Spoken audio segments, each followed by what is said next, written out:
Hey folks, this is my new bike. It's a Walmart big box bike. It's the Hyper Urban 700C, and there's a similar model on the Walmart side. It's called the Hyper SpinFit Urban something. Well, this bike is completely different. It only comes in one color, one size, as far as the frame goes. It's got I guess V style brakes, a twist shifter. I think it's eight speeds on this one. It's a one by, so it's almost as simple as you can get. It's not a single speed or fixie, but yeah, usually I just stay in gear 3 or 4. I live in South Texas and there's almost zero hills. The only elevation I pretty much have to climb is just like some of the streets are, I guess the gutters are really low and the street part is high, but well, that's really nothing. So I bought this for $168 plus tax. It's a nice bike. I did get into biking last year. I bought a Mongoose Fat Tire Brutus. That's fun, but it's a really fun bike, that one, the Brutus. But that one is just so heavy. It's pure steel. It's like 40 or 50 pounds, and the most I can ride it was like not 5, like 8-10 miles, and then I'll just get really tired, even on the bike path here. So I said, I'm gonna get something lighter, something more standard, I guess. And some of the other specs, it's 700 by 38 tires, so it's a little on the wider side. It's not super thin, the width of the tire. Yeah, I'm kind of like almost like 300, probably over 300, a little bit over 300 pounds, so I'm probably not rated for this bike, but I haven't had any issues like as far as like spokes breaking or whatever, and I'm a pretty light rider. Like there's really no mountain trails or anything like that I'm gonna ride on. So I did do some mods, I guess. Excuse me. The seat post was very, very short. I had to raise it to the maximum, and still, like my knees were bending, which is pretty bad on a bike. So I bought a very, very, very tall seat post. That was like $15. It's really nice, and the seat it came with was very narrow.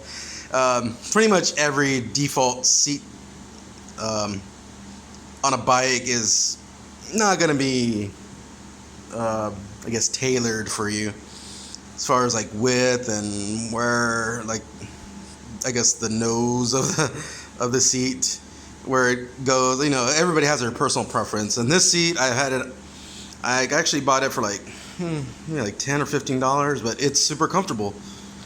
I bought a very giant bike seat for like $35, and it still fitted me terrible, even though it was really wide. But this one's awesome. I like it. Doesn't hurt that much. Like, of course, after like 5 or 6 miles, of course, you're gonna start hurting in that private area, just due to the, like, I guess humans are not made to ride on bike seats for more than an hour or two, unless you have the padding or spandex or whatever. So I did have to change the seat post, and of course I put the seat that I had on my previous bike, and the stem was just too short too, so I had to buy a replacement. I was thinking of maybe just returning the bike, because I had to replace the seat post and the stem. But I just like the way it rides. It was too much of a hassle to return. Well, Walmart, yeah, it shouldn't be that much of a hassle. But I said, okay, I'm just gonna get a seat post. And there was a good adjustable one on Amazon for $20, so I bought that, put it on. It's really long, and you can adjust the angle too. It's really really cool.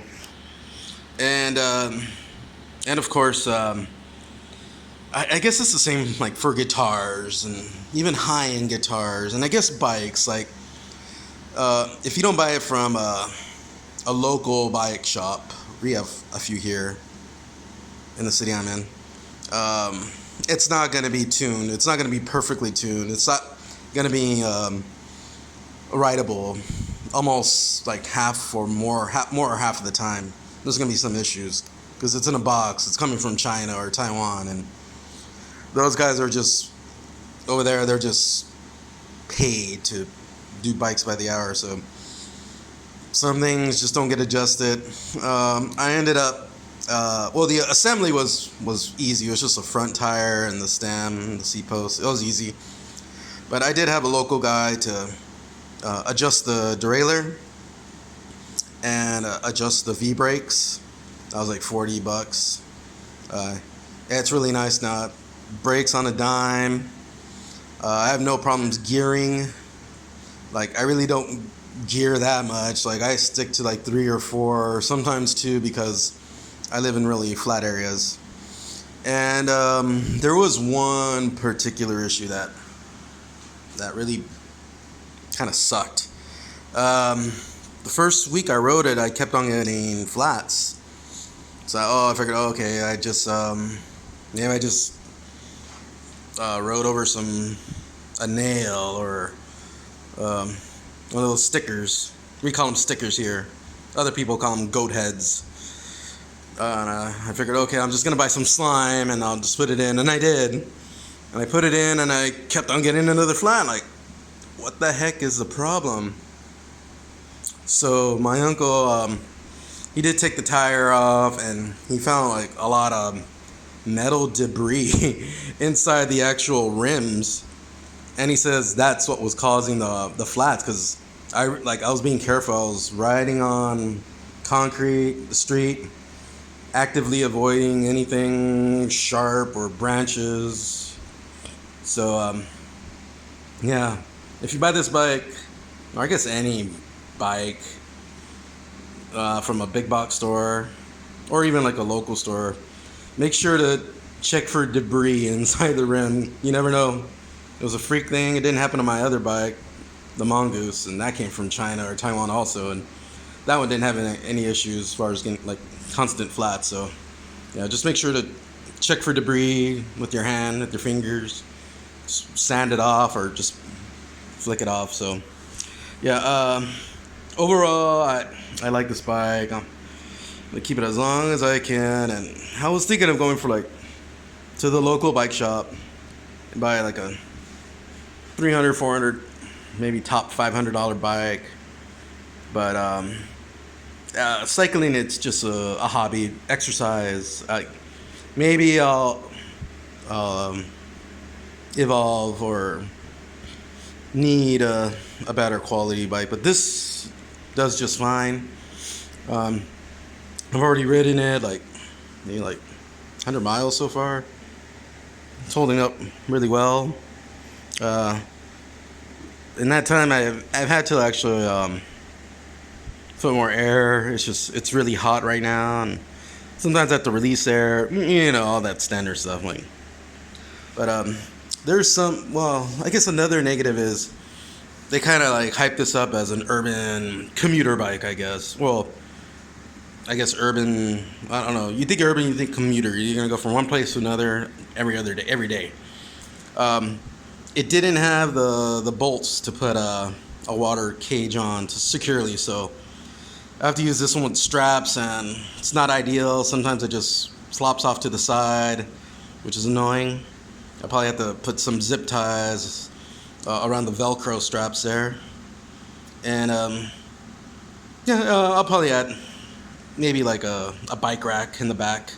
There are some cutouts there, some holes to put one there. So overall really nice. Rides fine. I just took a chance. It really it looks pretty cool. I like the colors, the gray and the black. It's not painted on. They're stickers, which is, I guess, is a good thing. But really nice bike. Hyper Urban 700C. I think this is like one of the newer bikes, their bike models on Walmart. Potential future upgrades, maybe twist shifter. Yeah, like once your palms are sweaty, you want to lay your hand on there, and sometimes you just accidentally go to another gear, and it sucks. It's annoying. And of course, maybe better grips. These are really just hard rubber. Not really ideal. And that's about it. The handlebars they're wide enough for now. I did ask the guy who adjusted the derailleur and brakes. Can I put another handlebar there or something a little bit wider? He said, yeah, you just have to find one the right size, which might be kind of tough on a hybrid bike. But for now, it's pretty cool. It's good. It rides all right. I can pretty much handle or maneuver my way out of everything. So yeah, that's it. There's a little hole there. It's just extensive use. Yeah, put some lights there, light there, another light down there. One of those fancy light show. It turns blue, red, green, whatever at nighttime. Yeah. Overall, really good deal. Maybe another upgrade. Get better tires. Just something more puncture resistant. There's just so many stickers here, goat heads, that other people call them. I'm just afraid of getting a flat always, even though I have slime in them, and I'll probably buy some tire liners really soon. Hopefully that'll eliminate like most of the flats. But for now, a good deal. If you know how to work bikes, then I would buy it. Like you could probably like adjust it. It's a really simple bike. Like there's not that much can go wrong. It uses the V-style brake, so you don't have to deal with the brake pad. I mean the hydraulic or mechanical brakes, the discs one, and it's a really simple derailleur from what I've heard. I did see a video on how to adjust the derailleur, but it's still like black magic to me. But yeah, I paid this guy, a local bike tech, a really good job. But yeah, that's it for now, folks. Have a good one.